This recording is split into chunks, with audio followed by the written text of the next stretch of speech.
예, 설 연휴가 끝났습니다. 정치권의 설 민심 평가는 제각각이었습니다. 여야가 김경수 지사 판결 결과를 놓고 극한 대치를 이어가면서 2월 국회 정상화도 쉽지 않아 보입니다. 네, 자유한국당은 전대 날짜가 2차 북미 정상회담과 겹치면서 흥행 악재를 만났습니다.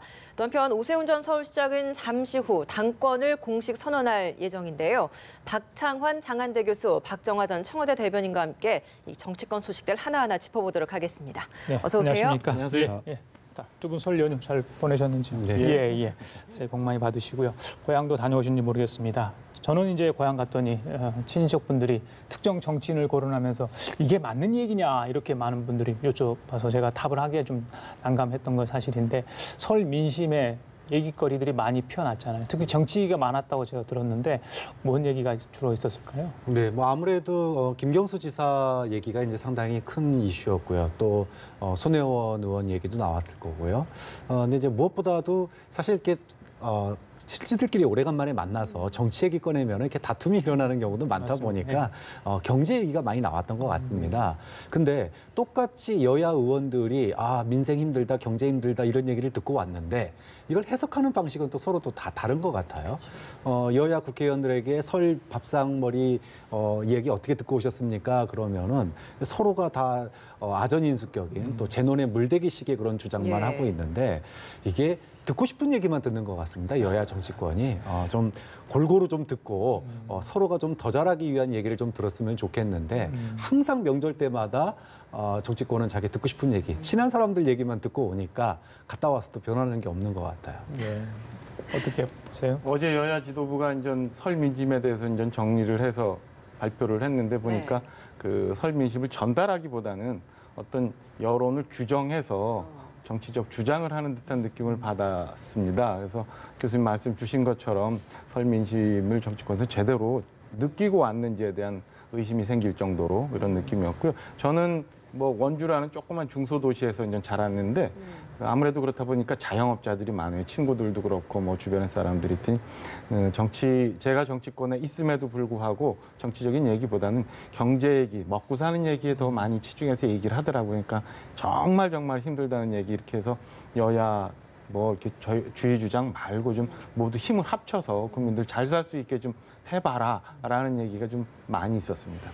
그러니까 이제 좀 여야가 국회를 다시 정상적으로 가동을 시켜야 하는데 뭐 오늘 여야 3당 원내대표들이 만나서 정상화에 대한 논의를 한다라고 하는데 좀 일정 부분 재가동시킬 수 있는 계기가 생길까요? 어떻게 보십니까? 일단 사무처에서는 준비를 좀 해온 것 같아요. 뭐 18일 본회의 개의하고 이후에 뭐 교섭단체 대표 연설 쭉쭉 일정을 잡고 3월 중순경에 본회의하면서 밀린 그 일정을 처리하는 걸로 하는 건 과연 그렇게 될까 싶은 의문이 우선은 듭니다. 지금 국회 파행이 됐다기보다는 여야가 파행을 시켰다고 저는 규정하고 싶어요. 그러니까 우선은 그 민주당 여당 측 입장에서는 여러 가지 의혹들이 있었잖아요. 뭐 손혜원, 신재민, 김태우 뭐 등등등 그리고 그 연말에 합의했던 고용세습 국조까지 이런 것들을 비켜나가기 위해서 사실은 조혜주 그 선관위원 임명도 강행하지 않았나 싶은 생각이 들고 야당 입장으로서도 사실은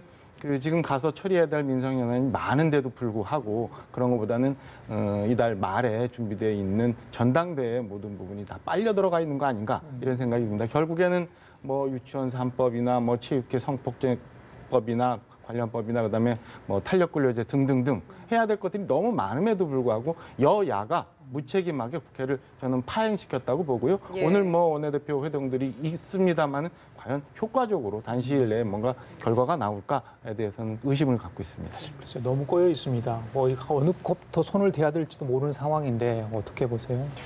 이게 오늘 이제 원내대표들이 또 만납니다. 사실은 설 연휴 기간에도 물밑 조율을 계속 했을 거예요. 근데 과연 답이 나올까? 그러기에는 판돈이 너무 많이 쌓여 있습니다. 김태원, 손혜원, 조혜주, 김경수 여기다가 지금은 또 이제 메가톤급 이슈가 하나 또 등장했어요. 그러니까 북미 정상회담이라고 하는 또 카드가 등장을 했습니다. 자, 이런 상황에서 강경파들의 목소리가 줄어들어야지 사실은 타협점을 찾게 되는데 지금 상황은 더 꼬이고 있습니다. 이게 북미 정상회담을 앞두고 또 북미 정상회담이 끝나더라도 이 상황이 앞에 안 변하는 게 4월 재보선이 있고요. 김정은 답방이 또 예상돼 있습니다. 자, 이렇게 되면 이게 강대치가 계속 이어질 수밖에 없는 상황이에요. 지금 야당에서는 지금 전당대회 후보들 중에 일부가 대선 무효까지 얘기를 하고 있는 상황입니다. 예. 자, 이렇게 판 커졌는데 여당에서 그러면은 그 상황에서 타협안을 제시하면서 굳이 대화를 하려고 그럴까? 저는 그렇다고 보지 않거든요. 예. 또 여당 내에서도 이 김경수 지사의 문제를 지금 이제 정면으로 부정하고 나가고 있지 않습니까? 만약에 여기서 밀리면은 4월 재보선이나 이런 것도 이제 걷잡을 수 없이 밀린다라고 하는 그런 위기감이 있기 때문에 지금은 강경파가 목소리가 줄어들 여지가 별로 없다. 좀 그런 점에서 1월 임시국회가 17일 날 끝나는데 뭐 의사 일정 합의도 못했지 않습니까? 그건 사실상 끝난 거고요. 2월 임시국회도 아마도 문도 못 열고 갈 가능성이 높다. 이거 결국은 열려면은요 여론의 압박. 도대체 일 안 하고 뭐 하냐? 좀 설 연휴 끝나고 다 일상으로 복귀했는데 국회만 딴 나라냐? 이런 비난을 마주해야지 아마 간신히 뭐 의사 일정에 합의하는 정도? 예. 또 설사 의사 일정에 합의한다 손 치더라도 서로가 외부적인 이슈, 또 내부 이슈, 전당대회라든지 북미 정상회담 이것 때문에 국회가 뭐 제대로 이렇게 원활하게 열리기는 쉽지 않은 상황이 앞으로 조금 더 이어질 가능성이 높다고 봅니다. 김경수 경남지사와 관련된 여야의 대치 이야기를 좀 해주셨는데 사실 설 이전에 이 부분이 굉장히 공세 수위가 높았어요. 근데 설이 지나면서는 좀 사실 양측 모두 조금은 수위를 좀 조절하고 있는 모습인 것 같거든요. 이 말은 즉 좀 어느 정도는 민심을 좀 바라보면서 좀 인식은 하고 있다, 의식은 하고 있다라는 뜻 아닐까요? 네, 사실 명절 앞두고 밥상머리에 올라가야 되니까 주제가 좀 그 온건파, 그러니까 내부에서 합리적인 좀 이야기를 하자 이런 얘기가 여야 모두에서 좀 나왔어요.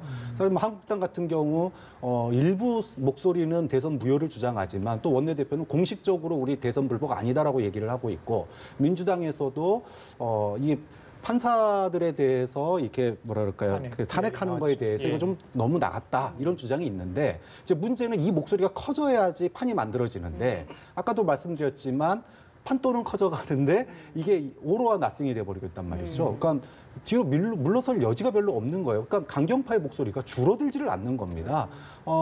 지금 판사들에 대한 그 대처 문제도 민주당 내에서 우리 그 판사 탄핵 물러선 거 아니다라고 하는 목소리가 또다시 나오고 있고요. 그다음에 전당대회에서 무르익어 가니까 전당대회 유력 주자들이 이거 지난 대선 무효였다 이런 얘기까지 나오고 있으니 공세 수위가 줄어든 것이 아니다. 그렇죠. 그러니까 예. 설을 앞두고 잠깐 정신 차리는 듯 했으나 예. 다시 정쟁으로 빠져들고 있기 때문에 이게 쉽게 이게 판 정리가 되지 않을 것 같습니다. 자, 이런 식이라면 무슨 이제 1심인데요. 확정 판결 전까지 계속 정치 공세가 이렇게 하다 보면 정말 국민들은 실망하지 않을 수밖에 없잖아요. 이듬해서 뭐 자제를 해야 한다. 자제를 하려면 누군가 이게 방금 말씀하신 대로 목소리 톤을 완전히 낮춰야 되는데 이게 가능한 일입니까? 그렇습니까? 그 설 명절 전에 몇 군데에서 1심 판결에 대한 여론조사가 좀 있었잖아요. 있는데 재판부 판단에 대해서 긍정적으로 평가하는 비중이 조금 다소 높은 걸로 좀 나와 있어요. 이런 거는 일반 국민들은 그 사법적인 논쟁에 대해서는 사법 판단에 맡겨라라는 의견이 더 많은 거거든요. 그러니까 그 정치권에서는 이 건을 꼭 자꾸 정치 이슈화하고 정치 재판화할 일이 아니라 국회에 가서 일을 하고 이 건에 대해서는 사법부에 맡기는 게 맞지 않나 싶은 생각이 있고요. 다만 아쉬운 점이 있다면 지난번에도 말씀드렸지만은 지금 그 민주당에서는 또 다른 그러니까 김경수 지사의 1심 재판 건에 물려서 대선 불복이란 프레임을 가지고 지금 소위 말하는 입에 재갈을 물리려 하는 거 아닌가라는 생각이 듭니다. 물론 이게 대선 불복이라는 데까지도 넓게 가면은 그 굉장히 블랙홀처럼 빨려 들어가서 안 될 일이지만은 사실은 그 김경수 지사가 저렇게 실형을 받고 법정 구속을 되는 상황에서는 그럼 그 다음에 누가 더 알았을까? 이 건에 대해서 그럼 진실은 무언가에 대한 논쟁은 좀 있을 수는 있어요. 그러니까 여도 이 건에 대해서 대선 불복이라는 프레임으로 모든 입을 막으려 하면 안 되고 야도 무조건 이 건에 대해서 대선 그러면 문제가 있다. 대통령 직접 조사해야 된다라고 나갈 게 아니라 과연 어떻게 효과적으로 접근하는 게 맞는지에 대해서 고민을 좀 해야지 그렇지 않고 이렇게 정쟁으로만 시간을 날릴 일은 아니지 않나 이런 생각이 듭니다. 김경수 지사의 이제 법정 구속으로 PK 지역 민심이 어떻게 좀 변화하고 여동치고 있는지 이번에 아마 설 민심 통해서 민주당이 좀 알았을 것 같습니다. 일단은 재보선 4월 재보선은 민주당 자체 후보를 내기로 했고요. 조국 수석이 내년 총선에 나올 수 있는 PK 지역 이 부분이 갑자기 좀 부상이 된 것 같아요. 가능성 있는 얘기입니까? 뭐 민주당 내에서 이게 PK가 지난 뭐 총선 그리고 대선에서 지방선거에서 여당을 밀어주지 않았습니까? 그것 때문에 PK를 잡고 가겠다는 생각이 있는데 김경수 지사 구속에 대해서 여론이 그다지 이렇게 우호적이지가 않은 것 같아요. 그러다 보니까 이러다가 다음 총선이 위험한 거 아니냐. 그래서 이제 재보궐선거에 조국 이제 민정수석 차출론이 좀 얘기가 나오고 있는 것 같은데 근데 명분이 없다고 봐요. 그러니까 그동안에 조국 수석 책임론이 몇 차례 나왔었습니다. 야당에서 아주 끈질기게 주장을 했어요. 인사검증에 실패했다, 뭐 여러 가지 얘기. 또 김태우 씨 사건 때도 마찬가지고요. 그럴 때마다 이 조국 민정수석을 지켜온 힘이 뭐였냐면 그런 자잘못들이 있긴 하지만 좀 순장조라고 맨 처음에 표현했거든요. 조국 민정수석을 등용한 건 한두 가지의 작은 일뿐만이 아니라 사법개혁, 그다음에 공수처, 그리고 검경수사권 조정 이런 부분들을 이번 임기 내에 꼭 해결하겠다라고 하는 의지를 담은 거다. 이게 여당의 일관된 주장이었거든요. 근데 이제 와서 좀 부울경이 조금 불안하다 그래서 이 백년지대에게 사법개혁의 핵심인 사람을 뽑아다가 카드로 쓴다? 이거야말로 다음 농사 시감자를 갖다가 먼저 이게 써버리는 꼴이 되는 거거든요. 그렇게 정치하면 안 된다고 생각하고요. 오히려 이 민정수석으로서 조국 민정수석이 이 사법개혁을 좀 진도를 내는 게 오히려 다음 총선을 내다보는 긴 안목의 길이다라고 얘기해주고 싶습니다. 지난해 11월경부터 해서 PK 지역에서의 그 자유한국당과 민주당의 지지도가 역전 현상이 좀 발생을 했어요. 그리고 2016년 총선에서 굉장히 많이 민주당이 그 원내에 진출을 했고 지난해 지방선거에서는 거의 뭐 부울경 지역을 휩쓸다시피 했는데 그 여론이 좀 변하고 있고 조국 수석은 본인은 아니라고 얘기는 하고 있습니다만 저 내년 총선에 민주당이 지금과 같은 상태로 총선에 임할 거라고는 생각지 않고 있거든요. 굉장히 많은 변화와 시도를 할 거라고 보여집니다. 그렇다면 조국 민정수석이 지금 현재 교수님 말씀 주신 것처럼 물론 해야 될 일이 많아요. 사법개혁이나 뭐 이런 것도 있지만 만약에 당이나 정권 차원에서 이미 조국 수석은 그 민주당 정권, 문재인 정권에 올라타 있는 상황이거든요. 그렇다면 본인이 그 당에서 요구가 있다면 적극적으로 전향적으로 고민을 하고 설령 그게 본인에게 단기간에는 굉장히 힘든 길이라도 뚫고 나가서 뭔가 도움을 줘야 된다고 생각하는 것도 공인으로서 그리고 민주당이나 그 문재인 정권의 이제 그 한 일원으로서 지금 활동하는 사람으로 해야 되는 생각 아닌가라는 생각도 좀 다소는 해봅니다. 수석이 PK 지역에 나서게 되면 그게 PK 지역 수성에 효과가 좀 있을까요? 그거는 그 민심의 판단을 얻어야죠. 그리고 꼭 내가 당선의 표를 얻지 못하더라도 그거는 비례대표와도 연동이 돼 있는 거고 당 지지도와도 연관이 되어 있으니까 좀 전에 말씀드린 것처럼 만약에 당이 원한다면 공인으로서 나를 희생할 수 있는 자세도 필요하지 않을까라는 생각을 합니다. 예, 요거 하나만 여쭤볼게요. 이거 좀 다른 얘기인데 설 연휴 직전 터진 또 하나 이슈였죠. 최교일 의원이요. 예, 미국 스트릿바 출입 논란. 그래서 이게 진실 공방인데 한쪽에서는 이게 좀 정치적인 뭔가 좀 약간의 미심적인 부분이 있다 이런 의혹 제기를 또 하고 있어요. 네. 별로 또 다른 얘기지 않습니까? 그러니까 팩트 외에 다른 얘기를 지금 계속 나오고 있는데 지금 어떻게 봐야 됩니까? 사실 이게 최규일 의원뿐만이 아니고요. 이게 원래 문제가 됐던 박종철 의원도 똑같은 얘기를 했었어요. 예천군 이게 예천군 의원도 처음에 이제 문제가 생겼을 때 폭행 사건이 터졌을 때 그 가이드가 여당 쪽 인사하고 뭐 관계가 있다. 뭐 이런 식으로 문제를 갖다가 좀 물타기를 하는 거죠. 정치적인 어떤 그 프레임이 있다라는 식으로. 근데 최규일 의원도 마찬가지입니다. 아니 갑질을 하고 또는 공무로 출장, 국민의 돈으로 출장을 가가지고 스트릿바를 간 거하고 그걸 얘기하는 사람이 아니 민주당 특보면 어떻고 공산당 특보면 어떻습니까? 공무를 통해 가지고 갔으면 공적인 일을 하고 와야 되는 게 정상이지. 스트릿바를 가긴 갔는데 옷을 다 벗지는 않는 곳이다. 이게 말이 되는 얘기인지 저는 진짜 이해를 할 수가 없는 거고요. 그걸 폭로한 사람이 민주당 뭐 특보냐? 아니 민주당 특보이면은 뭐 문제가 되는 겁니까? 본인이 그걸 했는지 안 했는지, 그리고 국민들의 세금으로 혈세를 가지고 출장을 갔으면 본연의 역할을 했는지 안 했는지에 대한 답을 하면 되지, 이거를 갖다가 마치 정치적인 의도가 있는 것처럼 몰고 가서 물타기를 하려고 하는 시도는 가뜩이나 그런 국민들이 해외 출장에 대해서 정말로 안 좋은 시각을 가지고 있는데, 이건 변명도 너무나 비겁한 변명이다. 이게 뭐랄까요? 그런데 간 것도 좀 입에 담기 힘든데 갔는데 답 얻지 않았다. 이건 정말 말도 안 되고, 그걸 또 마치 여당의 뭐 정치 음모인 것처럼 얘기하는 것 자체가, 이거는 뭐 결국은 시선 분산하기 위한 쇼에 불과한 거 아니냐라는 얘기를 듣는 거죠. 한국당은 자체적으로 이제 정치 탄압이다라고 이야기를 하고 있는데, 왜 한국당은 당내에서 뭐 징계 절차나 이런 뭐 조치를 정리를 하고 있지는 않은 것 같아서 왜 이런 태세를 보이고 있다고 그런 모습은 보십니까? 보이지 않죠. 물론 공교로워요. 그러니까 예천군의 도움이 무슨 가이드 폭행 사건이 있었던 지역구를 책임지고 있는 최교일 의원 건인데, 이 건이 왜 하필 지금 생겼느냐라는 점에서는 물론 야당도 자유한국당도 문제를 예. 제기할 수는 있어요. 그러나 진실이 무언지에 대해서는 그 가이드가 했던 다니엘 조 씨인가요? 뭐 그분, 그다음에 최규일 의원 좀 더 진솔하게 국민한테 얘기하고, 그게 문제가 있다면 당 차원에서도 정리를 해주는 자세가 필요하지 않을까, 이런 생각이 듭니다. 예, 예. 그렇습니다. 자, 자유한국당 얘기 좀 하겠습니다. 전당대회 2월 27일 날 예정이 돼 있었죠. 그런데 지금 2차 북미 정상회담 일정도 2월 27일로 잡히면서 뭐 바꿔야 된다, 이런 얘기 좀 나오고 있습니다. 오늘 오세훈 전 시장이 잠시 후 11시에 이제 출마 선언을 하게 됩니다. 총 18명 현재까지 이제 출마를 하게 되는데, 일단 판은 계속 커지고 있어요. 글쎄요, 오늘 뭐 황교안 전 총리, 그다음에 홍준표 전 대표, 이렇게 이제 뭐 빅3 이야기도 나오는데, 나머지 이제 후보들은 왜 빅3냐 이런 이야기도 합니다. 그 얘기에 대해서 왜 빅3인지 박 교수님, 빅3란 말 어떻게 보세요? 뭐 현실이죠. 네.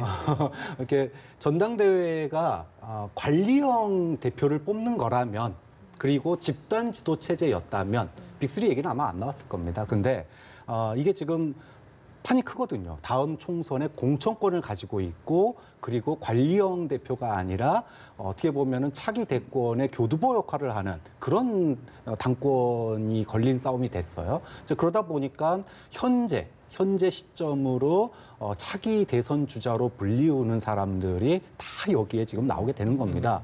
결국은 대통령, 그것도 단임 대통령제 하에서 이 대통령 후보가 있냐 없냐가, 그리고 그 후보가 누구냐, 이게 그 당을 갖다가 인기와 그리고 선거를 좌우하는 게 지금 우리나라의 특성이다 보니까 당연히 대선 후보 중심으로 이 당권 싸움이 펼칠 수밖에 없는 거고, 대선 주자들은 빠져라, 당권을 위할 사람이 한다. 네. 여기에 본인들은 그렇게 주장하겠지만 국민들은 사실 그렇게 얘기하면 당 얘기에 우리가 왜 관심을 가져, 이렇게 하면서 관심을 안 보이는 거거든요. 그래서 참 안타깝지만 현실이 빅3인 건 뭐 부정할 수 없는 사실인 것 같습니다.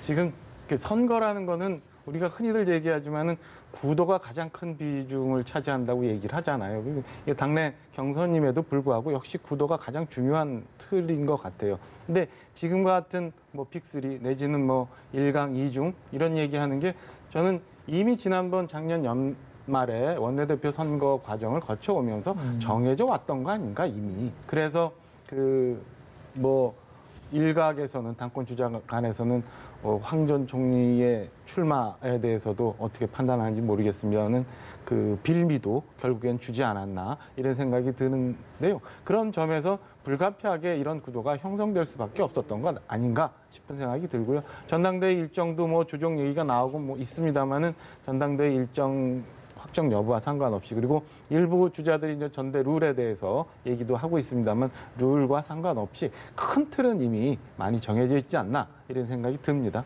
그럼 전대의 날짜는 조정이 될까요?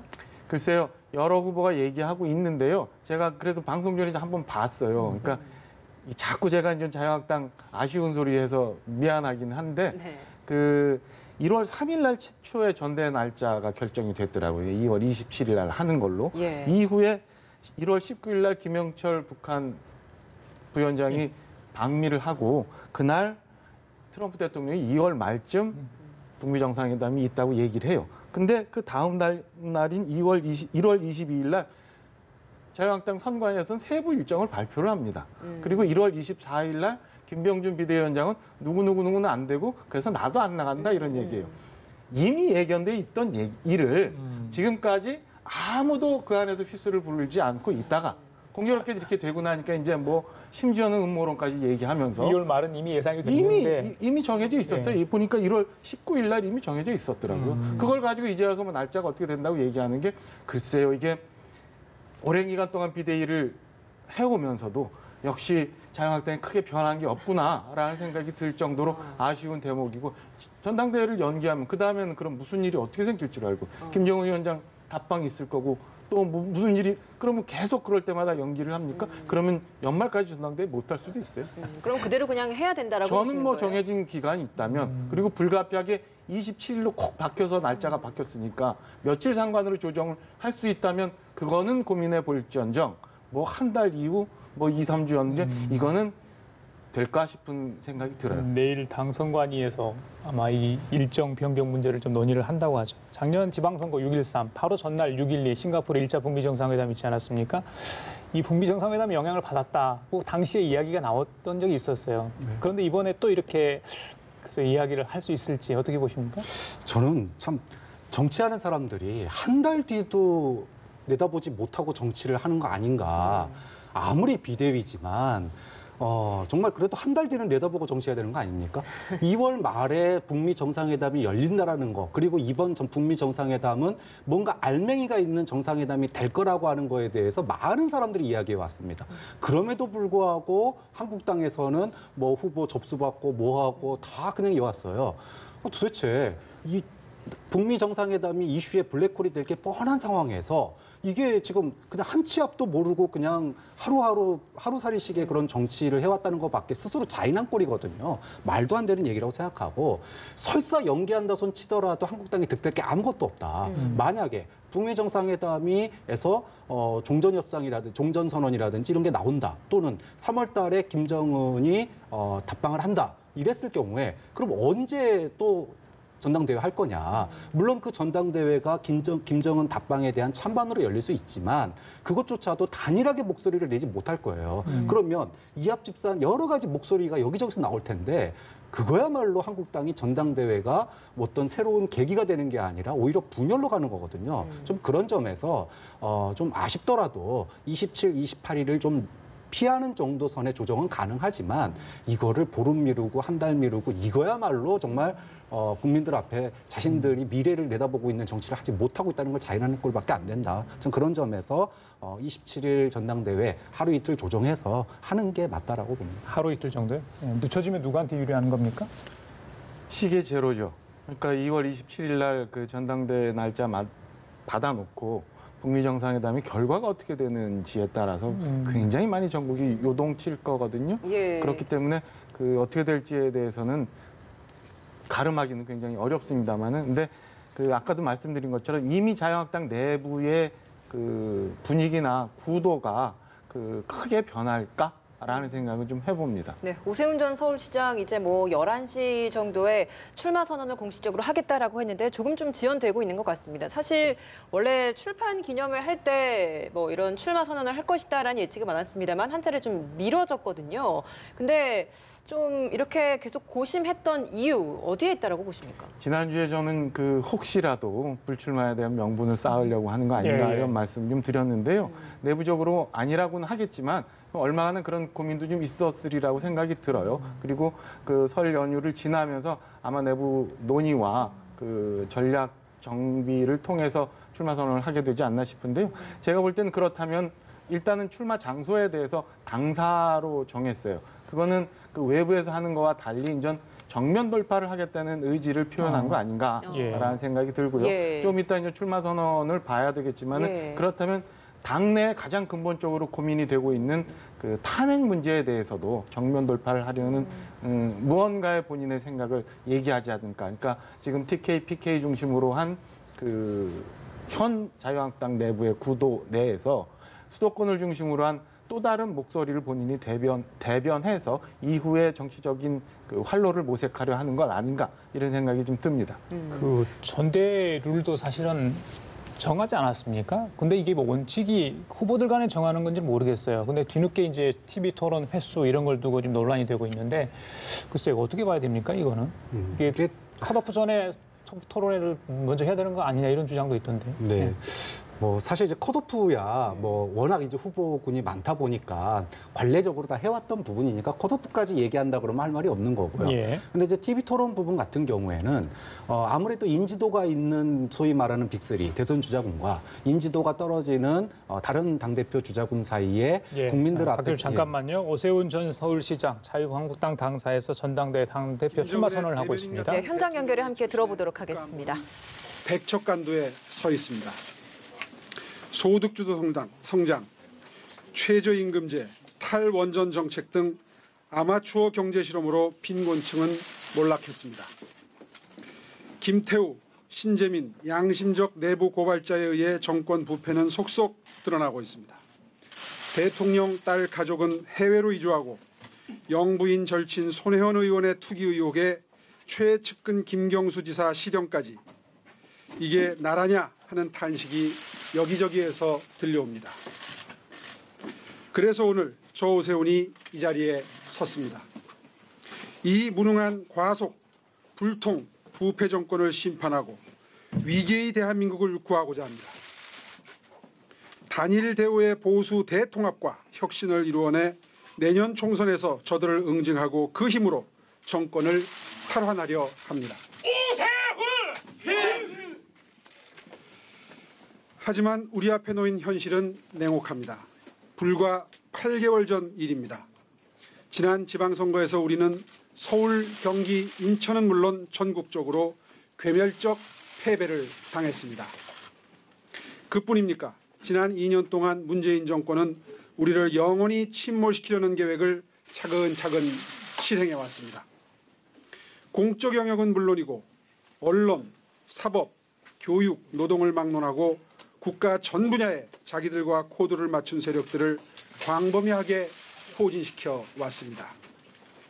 심지어 김경수 지사가 구속되자 양승태 대법원장 협조자라며 마음에 들지 않는 판사 100여 명을 교체하겠다는 망언이 민주당 대변인의 입에서 나오고 있습니다. 가히 한국판 문화혁명이라 아니할 수 없습니다. 그저 막연한 분노만으로 저들을 이길 수 있겠습니까? 비현실적 감상주의는 이제 내다 버립시다.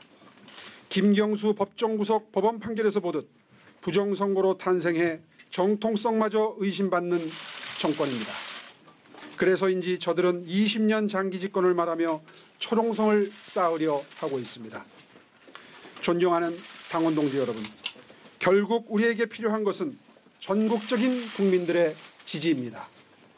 설령 영남의 65석을 예, 오세훈 전 서울시장이 한국당 전당대회 당권 도전을 선언을 했습니다. 자, 박 교수님 어떻게 들으셔서 짧게 좀 부탁드리겠습니다. 예, 뭐 1위도 쉽지 않고 2위 싸움을 노렸는데 2위도 쉽지 않은 상황이고 이제 지금 끝까지 정말 그 개표 때까지 끝까지 할 수 있을까? 완주할 수 있을까? 왜냐하면 단일화라고 하는 또 하나의 벽을 넘어서야 되거든요. 좀 그런 점이 문제고 그래도 출마한다면 오세훈 전 시장이 아마도 좀 제로 베이스에서 리빌딩하는 마음으로 해야 되지 않을까?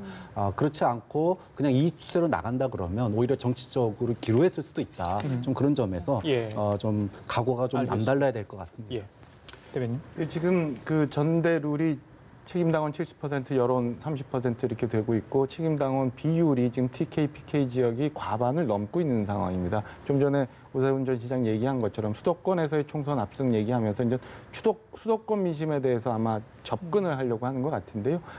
뭐 남은 기간 동안 효과적인 그 선거 전략을 통해서 수도권에서 어필할 수 있는 정치인이 되기를 바라고요. 이번 전당대회를 통해서 자유한국당 좀 거듭나는 계기가 됐으면 하는 바람입니다. 예, 알겠습니다. 지금까지 박창환 장한대 교수, 박장하 전 청와대 대변인 두 분과 함께 얘기 나눠봤습니다. 말씀 잘 들었습니다. 고맙습니다.